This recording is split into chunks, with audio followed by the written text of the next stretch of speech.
Hello and welcome back to my channel. मेरा नाम सुप्रिया है और आज मैं आपके लिए एक ऐसी अमेजिंग सक्सेस स्टोरी लेकर के आई हूँ जिसको सुनने के बाद आपको ऐसा लगेगा कि जैसे अगर आपकी जिंदगी के रास्ते बंद हो चुके थे, now you know where to start from. ये कहानी एक रियल लाइफ के ऊपर बेस्ड है। ये मैंने बहुत ज्यादा स्पेसिफिक चीजों को लेकर के ढूंढी थी ताकि मैं एक ऐसी स्टोरी आपके सामने ला सकूं जो आज के समय की सबसे करंट प्रॉब्लम्स में से एक है और जो कहीं ना कहीं बहुत सारे लोग अपनी जिंदगियों में फेस कर रहे हैं।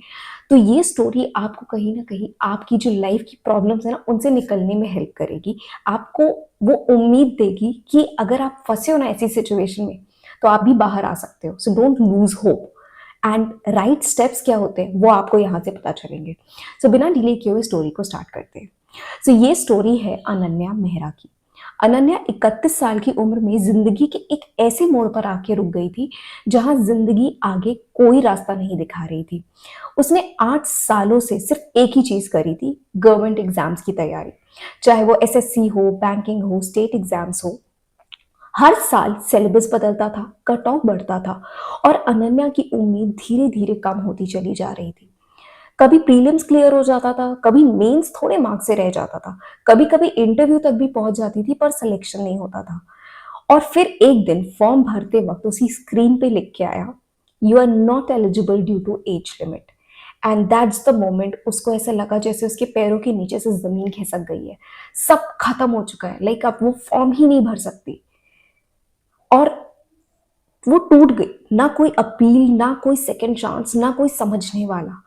अनन्या ने कभी रिलेशनशिप्स के बारे में नहीं सोचा था, कभी किसी लड़के की तरफ फोकस नहीं किया। उसकी जिंदगी का सिर्फ एक बिलीव था, पहले जॉब फिर लाइफ। पर अब लाइफ आ चुकी थी, वो भी बिना पूछे।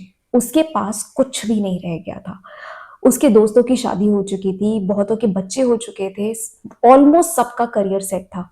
बट अनन्या के पास सिर्फ उसकी किताबें, उसके नोट्स और एक दीवार पे लटकी हुई घड़ी जो सिर्फ आगे बढ़ रही थी, बट उसकी जिंदगी वहीं रुक गई थी। घर पर शादी की बातें शुरू हो गई थी, रिश्ते आने लगे थे, अच्छे लड़के, अच्छे परिवार, सब कुछ बढ़िया था। बट हर बायोडेटा को देखते ही उसके अंदर से एक अजीब सा रेजिस्टेंस आता था। उसका चेस्ट एकदम हैवी होने लगता था, सांसें रुकने लगती थी। दिमाग चिल्ला के बोलता था, क्या मेरी जिंदगी बस इतनी सी रह गई है। उसे अपनी जिंदगी से इतनी नफरत होने लगी थी कि उसने सुबह उठना बंद कर दिया था। उसके लिए मुश्किल हो चुका था उठना सुबह, क्योंकि कुछ था ही नहीं कि वो किस चीज के लिए उठे। उसने शीशा देखना बंद कर दिया था। उसका फेस पूरी तरह से डल हो चुका था, अपनी ग्लो को खो चुका था।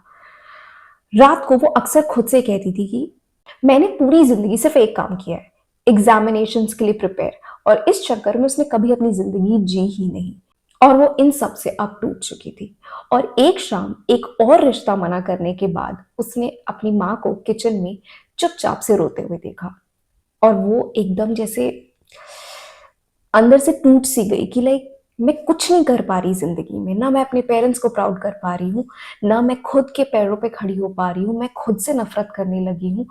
मैं माँ बाप की आंखों में आंसू लेकर के आ रही हूँ। लाइक मैं क्यों जी रही हूँ। लाइक वो इतना परेशान हो चुकी थी खुद से कि मैं क्या करूं, क्यों नहीं जिंदगी में सारी चीजें सही हो रही है। कुछ तो सही हो जाए, एटलीस्ट एक चीज तो मेरी लाइफ में बेहतर हो जाए। और उस दिन उसने अपने आप को कमरे में बंद कर दिया और जमीन पर बैठ गई, बिल्कुल खाली, बिल्कुल हारी हुई, बिल्कुल टूट चुकी। जिंदगी में पहली बार उसने अपने आप से ये सवाल पूछा कि अगर मैं एग्जाम्स की प्रिपरेशन को खुद से अलग कर दूं तो आखिर मैं हूं कौन।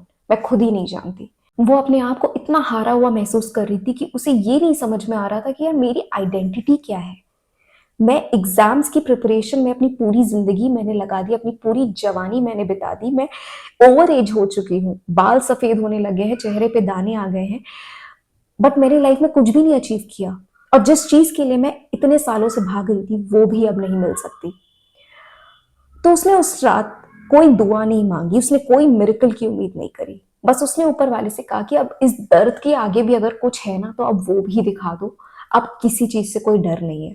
और उसने सब कुछ करना बंद कर दिया, ना कोई प्रिपरेशन, क्योंकि अब किसी एग्जाम के लिए वो भर नहीं सकती थी। और जो भर सकती थी उसमें वो इंटरेस्टेड नहीं थी और जीरो से शुरू करना उसके बस की बात नहीं थी। बिकॉज वो इतना थक चुकी थी तैयारी करते करते कि अब वो जीरो से फिर से नहीं शुरू करना चाहती थी एक ऐसे एग्जाम में जिसकी तैयारी उसने आज तक की ही नहीं थी। तो उसने कहीं ना कहीं प्रिपरेशंस पूरी तरह से बंद कर दी। उसने कहीं ना कहीं अपना दिमाग बना लिया कि अब जो घर वाले बोलेंगे मैं वो ही कर लूंगी, मैं किसी चीज में कोई मना नहीं करूंगी। पर मैं अब अपने घर वालों को रोते हुए नहीं देख सकती। अगर कोई रिश्ता भी आ गया ना, मेरे घर वालों को पसंद होगा तो मैं हाँ कर दूंगी। मैं अब किसी चीज में इंटरफेयर नहीं करूंगी, मैं कोई डिसीजन अपनी मर्जी से नहीं लूंगी। She was about to give up. और कुछ दिन बाद ये सब सोचते सोचते ना वो अपने फोन पे स्क्रॉल कर रही थी और उसने एक वीडियो देखी मैनिफेस्टेशन के ऊपर। वो कोई फैंटेसी वीडियो नहीं थी, बल्कि वो आइडेंटिटी से रिलेटेड थी, आइडेंटिटी शिफ्टिंग वीडियो। उसमें उसके स्पीकर ने एक बहुत अच्छी बात कही थी, लाइफ आपकी डेस्परेशन का जवाब नहीं देती, लाइफ आपके सेल्फ कॉन्सेप्ट का जवाब देती है। और कहीं ना कहीं अनन्या के साथ ये बात ना थोड़ी सी रेजोनेट किया। उसे कुछ कुछ समझ में आने लगा कि यार मैंने पूरी जिंदगी तो यही किया है, मैं हमेशा चीजों के पीछे भागती हूँ। मैं फील नहीं करती कि मैं उसे डिजर्व करती हूँ, बट रादर मैं उसके लिए इतनी मेहनत करना चाहती हूँ ताकि मैं अपने आप को जस्टिफाई कर सकूं कि मैं डिजर्व करती हूँ, क्योंकि मैं मेहनत कर रही हूँ। जिसकी वजह से वो हमेशा मेहनत ही कर गई, बट वो चीजें उसे नहीं मिली। और उसने अपनी पूरी पहचान सिर्फ एक लाइन पे बना रखी थी कि मैं एग्जाम क्लियर करने वाली हूँ। ना कि मैं क्लियर कर चुकी हूँ, मैं क्लियर करने वाली हूँ। ना जीने वाली, ना ग्रो करने वाली, ना खुद को चूज करने वाली, सिर्फ एग्जाम को प्रिपेयर करने वाली। अब उसने ये ठान लिया था कि अब जब कुछ बचा ही नहीं है तो इस वीडियो के आधार पे जो उसने पहली बार देखा था, उसने सोचा कि यार मेरे जीवन में कुछ तो सही हो ही नहीं रहा है, मैं फिर से स्टार्ट करती हूँ इस बार एक नए तरीके से, एक नई चीज के बारे में जिसके बारे में उसने कभी पहले सोचा ही नहीं था। उसने कोई बड़ी बड़ी विजुअलाइजेशन नहीं करी, उसने ना शादी के बारे में सोचा, ना बंगलों के बारे में। उसने बहुत एक छोटी सी और सच्ची शुरुआत करी। उसने खुद से कहना शुरू किया, हर सुबह ये लिखती थी और रिपीट करती थी कि मैं लेट नहीं हूं, मैं रीडायरेक्ट हो रही हूं। मैं मेरी वैल्यू किसी एग्जाम से डिसाइड नहीं होती, मैं एलिजिबल नहीं, वैल्यूबल बनना चाहती हूँ। और धीरे धीरे जब वो ये करती थी ना, तो उसके अंदर से कुछ अजीब से जैसे आइडियाज आने लगे। उसे कुछ चीजें जैसे अपनी तरफ अट्रैक्ट करने लगी। जैसे जैसे उसकी माइंड का क्लटर धीरे धीरे कम हो रहा था ना, वो वैसे ही वैसे उसके सामने कुछ रास्ते खुल रहे थे जो उसे पहले दिखते नहीं थे। अब उसको कुछ चीजें अपनी तरफ अट्रैक्ट कर रही थी और उनमें से एक था अपनी स्किल्स को बढ़ाने का तरीका। और उसने रैंडम चीजों को नहीं चूज किया, बल्कि बहुत स्मार्ट चॉइसेस करी। उसने बिजनेस कम्युनिकेशन की स्किल सीखी, कॉर्पोरेट टूल्स के बारे में सीखा, डेटा बेसिक्स के बारे में सीखा, इंटरव्यू साइकोलॉजी के बारे में सीखा। और ये सब करते करते वो रेगुलरली अपने मैनिफेस्टेशंस के ऊपर वर्क कर रही थी, अपने पॉजिटिव आउटलुक पे वर्क कर रही थी। तो उसे धीरे धीरे फील हुआ कि यार सिर्फ स्किल्स नहीं, बल्कि मैं भी इंपॉर्टेंट हूँ। उसने अपने माइंड और बॉडी पे वर्क करना शुरू किया। उसने अपने आप को रोज सुबह पुश किया to go for a morning walk, sunlight लेना, अच्छा खाना खाना, ब्रीदिंग प्रैक्टिसेस करना, माइंडफुलनेस। डिफिकल्ट होता था शुरुआत में, बट उसने गिव अप नहीं किया, बिकॉज अब उसके पास कुछ बचा ही नहीं था कि वो गिव अप करके जाएगी कहाँ। सो हर रोज वो अपने आप को पुश करती थी। कभी कभी नहीं भी मन होता था तो जबरदस्ती उन चीजों को करने की कोशिश करती थी। और धीरे धीरे वो आसान होने लगा जब उसे रिजल्ट्स दिखने लगे। धीरे धीरे उसका चेहरा क्लियर होने लगा, उसमें ग्लो आना शुरू हो गया। उसका जो पॉस्चर पढ़ते पढ़ते कहीं स्लाउची सा हो गया था, थोड़ा सा झुक गया था, अब वो थोड़ा सा स्ट्रेट हो चुका था, थोड़ा सा अट्रैक्टिव होने लगा था। उसकी आवाज में एक कॉन्फिडेंस आ गया था। वो इंटरव्यू साइकोलॉजी पढ़ते पढ़ते कई बार ऐसे क्वेश्चंस को प्रैक्टिस करती थी जिसको बोलते वक्त, जिसको एक्सप्लेन करते वक्त उसके अंदर से एक अलग सा कॉन्फिडेंस आता था, जैसे मानो कि इसी चीज के लिए वो बनी हो। और उसे धीरे धीरे महसूस होने लगा कि यार मेरी लाइफ में ना कंट्रोल वापस आ रहा है। I am able to feel happy जो मैं कर रही हूँ। और ये सब कुछ उस एक बिलीफ से था जिसको वो हर सुबह हर रात वो बस मैनिफेस्ट करने के लिए अपने आप को बताती थी। वो नेगेटिव चीजों को अपने ऊपर हावी नहीं होने देती थी। इट्स नॉट लाइक कि उसकी जिंदगी में कुछ नेगेटिव आता नहीं था या नेगेटिव फीलिंग्स नहीं आती थी, बट वो उनको पुश करती थी, उनको हटाती थी और उन्हें रिप्लेस करने की कांस्टेंट कोशिश करती थी जब तक वो सक्सीड ना हो जाए। और सिर्फ 8 महीने के अंदर अपनी मैनिफेस्टेशन और एक्शंस की मदद से उसने उस रिजल्ट को पाया जो उसने आज से पहले कभी नहीं पाया था। उसने 8 महीने बाद एक प्राइवेट जॉब को क्रैक किया, लक से नहीं बल्कि अपने सेल्फ बिलीफ और प्रिपरेशन की मदद से। और उसकी सैलरी हर उस गवर्नमेंट पोस्ट से कहीं ज्यादा थी जिसके लिए वो कभी रोया करती थी। और आज भी वो रोई थी, बट पहली बार दुख से नहीं बल्कि खुशी से। उसकी आंखों से खुशी के आंसू बह रहे थे कि फाइनली उसने अपने पेरेंट्स को प्राउड फील कराया, खुद को प्राउड फील कराया। और इन सबको जानने के बाद ना उसके अंदर से कहीं ना कहीं ये एक बिलीफ आ गया कि मुझे किसी चीज के पीछे भागने की जरूरत नहीं है, मुझे सिर्फ खुद को प्रिपेयर करने की जरूरत है। तो उसने शादी को भी चेज करना बंद कर दिया और उसने भगवान पे छोड़ दिया कि मेरे लिए एक ऐसा परफेक्ट पार्टनर मैं अट्रैक्ट करना चाहती हूँ जो मुझे समझे, जो मुझे बचाए नहीं। मैं कंप्लीट हूँ खुद में, मैं किसी को ये नहीं चाहती कि मुझे आगे कंप्लीट करे।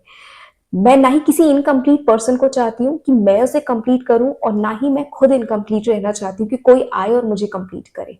मैं एक ऐसी रिलेशनशिप चाहती हूँ जहां पे हम दोनों कंप्लीट हों और जिंदगी को एक ब्यूटीफुल जर्नी की तरह जी सके।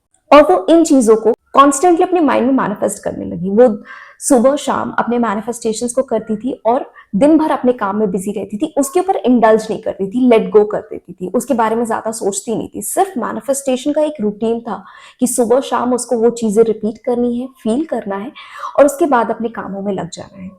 और ये सब करते करते उसकी ऑफिस में एक लड़के से मुलाकात हुई जो बहुत शांत मिजाज का था, इमोशनली मेच्योर था और रिस्पेक्टफुल भी। उसने कभी उसे इंप्रेस करने की कोशिश नहीं की, बट उसको बात करते वक्त उसे समझने की कोशिश करी। उससे बात करते वक्त अनन्या को कभी कोई एंजाइटी फील नहीं हुई, प्रेशर फील नहीं हुआ, बस एक नेचुरल सा कनेक्शन फील होने लगा। और धीरे धीरे बात करते करते उसे रियलाइज हुआ कि यार मैं इसी इंसान के साथ अपनी लाइफ स्पेंड करना चाहती हूँ। और 1 साल के अंदर अनन्या ने उससे शादी कर ली, मजबूरी से नहीं बल्कि चॉइस से। उसकी जिंदगी जब 35 के ऊपर पहुंची, यानी कि 31 से उसने स्टार्ट किया था change latte latte, now she was at 35। अब उसकी जिंदगी में फाइनेंशियल इंडिपेंडेंस भी थी, इमोशनली वो स्ट्रांग भी बन चुकी थी, एक मैच्योर पार्टनर के साथ थी, और अपने पास से अब वो परेशान नहीं होती थी, बल्कि उसके अंदर वो शांति थी, वो पीसफुलनेस थी। और यूनिवर्स से अब उसने भीख मांगना बंद कर दिया था, क्योंकि वो समझ चुकी थी कि अगर आपको यूनिवर्स से कुछ चाहिए, और ये मैनिफेस्टेशन जैसी चीजें ये सिर्फ तब वर्क करती है जब आप अपने आप के ऊपर काम करते हो, अपने सेल्फ कॉन्सेप्ट पे काम करते हो। आप भीख नहीं मांग रहे हो, आप वो बन रहे हो जो ऑटोमेटिकली इन चीजों को डिजर्व करता है। और उसने इस सच को समझा कि आप कभी भी किसी चीज के लिए लेट नहीं होते। और उसकी जिंदगी में जो कुछ भी हुआ था वो इसलिए हुआ था ताकि वो जिस जगह आज है वहां वो पहुंच सके, ताकि वो अपनी जिंदगी किसी के अप्रूवल पे नहीं बल्कि अलाइनमेंट के साथ जी सके। और उसके बाद उसने अपनी जिंदगी में कभी भी मुड़ के पीछे नहीं देखा। ऐसा नहीं है कि अप्स एंड डाउन्स नहीं आते, हमेशा जिंदगी का पार्ट होता है अप्स एंड डाउन, बट अब उसे पता है कि जिंदगी के साथ डील कैसे करना है, जिंदगी को बेहतर कैसे बनाना है। Because life is ultimately for living, pressure और स्ट्रेस के लिए नहीं होती, जीने के लिए होती है। और अपनी लाइफ में किसी भी चीज के लिए आप इतना कॉम्प्रोमाइज मत करो कि आपकी खुद की वैल्यूज, खुद के स्टैंडर्ड्स ही इतने कम हो जाए कि आप खुद के साथ ही नजरें ना मिला सको। हम सब चाहते हैं कि हमारे पेरेंट्स हमसे प्राउड फील करें, हम सब चाहते हैं कि हम फाइनेंशियली और इमोशनली स्टेबल हो जाए, बट ये सारी चीजें अपने पास्ट या फ्यूचर में रहने से नहीं मिलती, ये प्रेजेंट में रहने से मिलती है। अनन्या को पता था कि अब उसकी ओवर एज हो चुकी है, अब वो किसी गवर्नमेंट एग्जाम की तैयारी नहीं कर सकती। तो उसने अपनी स्किल्स को बढ़ाना शुरू किया। उसे नहीं पता था कि मैं क्या करूं, वो ब्लॉक्ड थी चारों तरफ से, बट जब उसने मैनिफेस्टेशन का यूज किया, उसने रेपिटेशंस किए, उसने विजुअलाइजेशन करना शुरू किया, रास्ते उसे अपने आप दिखे, चीजों ने अपने आप अट्रैक्ट होना शुरू किया उसकी लाइफ में। उसको आइडियाज आए कि यार क्यों ना मैं कुछ स्किल्स सीख लेती हूँ। स्किल्स में भी उसने उन चीजों को सीखना शुरू किया जिससे वो जॉब्स को पा सकती थी, उसकी पर्सनालिटी इंप्रूव होती। सिमिलरली अगर आप भी ऐसी सिचुएशन में हो ना कि अब आप किसी चीज के लिए फोकस नहीं कर पा रहे हो, आप भी ओवर एज हो चुके हो, देन नाउ इट्स टाइम कि आप अपनी पर्सनल स्किल्स को डेवलप करो, और धीरे धीरे आपको और चीजें बेहतर होती चली जाएंगी। जैसे अनन्या को ये करते करते रियलाइज हुआ कि सिर्फ स्किल्स ही नहीं बल्कि मेरी माइंड और बॉडी भी जरूरी है। तो उसने अपने ऊपर अपनी ग्रूमिंग पे भी काम करना शुरू किया, उसने प्रेजेंट में रहना शुरू किया, अपने आप को बेहतर बनाने में उसने ज्यादा समय दिया। ना ही वो अपने पास्ट में रह रही थी, ना ही वो फ्यूचर के बारे में कुछ फैंटेसाइज कर रही थी या इमेजिन कर रही थी। वो ज्यादा से ज्यादा वक्त अपने प्रेजेंट में रहना चाहती थी, ताकि प्रेजेंट में रह करके वो उन चीजों पे फोकस कर सके जो उसकी जिंदगी को फ्यूचर में बेहतर बना देंगी। फ्यूचर के बारे में सोचने से फ्यूचर बेहतर नहीं होता। आप सोचो फ्यूचर का, बट उसका भी एक समय होता है, एक क्वांटिटी होती है। आप हर वक्त फ्यूचर के बारे में नहीं सोच सकते, हर वक्त पास्ट के बारे में इंडल्ज नहीं कर सकते।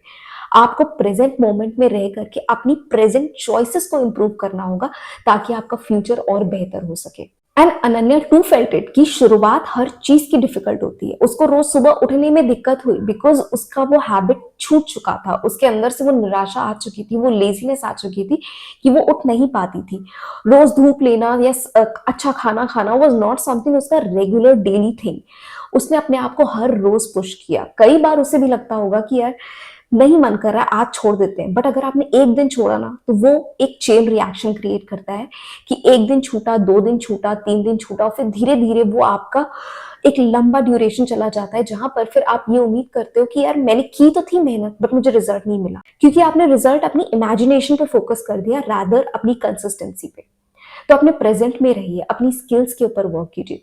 जिंदगी बहुत खूबसूरत हो जाएगी अगर आप उसको जीना शुरू कर दो, प्रेजेंट में रहना शुरू कर दो। और जितना ज्यादा आप अपने बीते हुए कल को क्रिटिसाइज करोगे, अपनी गलतियां निकालोगे, अपने आप को ही कोसोगे कि यार मेरे साथ ही ऐसा क्यों हो रहा है, तो आप हमेशा उन चीजों को लेकर के पास्ट में अटके रहोगे, जिससे ना आप अपने प्रेजेंट को जी रहे हो और फ्यूचर तो कभी आएगा ही नहीं। वो हमेशा पास्ट के रिपरकशंस को ही दिखाता रहेगा। सो अगर आप अपनी लाइफ को जेन्युइनली आज चेंज करना चाहते हैं ना, then start living in the present, start working upon yourself. अपने सेल्फ कॉन्सेप्ट्स को इंप्रूव कीजिए। एक दिन में बदलाव नहीं आता बट एक दिन बदलाव जरूर आता है। So start your practice today. छोटी छोटी चीजों से शुरू कीजिए और धीरे कुछ बड़ा करने की कोशिश मत कीजिए, छोटी छोटी चीजें कीजिए, अपने आप ही जिंदगी आपको रास्ते दिखाएगी। I hope this video was helpful to you, और ऐसी और वीडियोस देखने के लिए आप मेरे चैनल को सब्सक्राइब कर सकते हैं। Thank you so much for watching.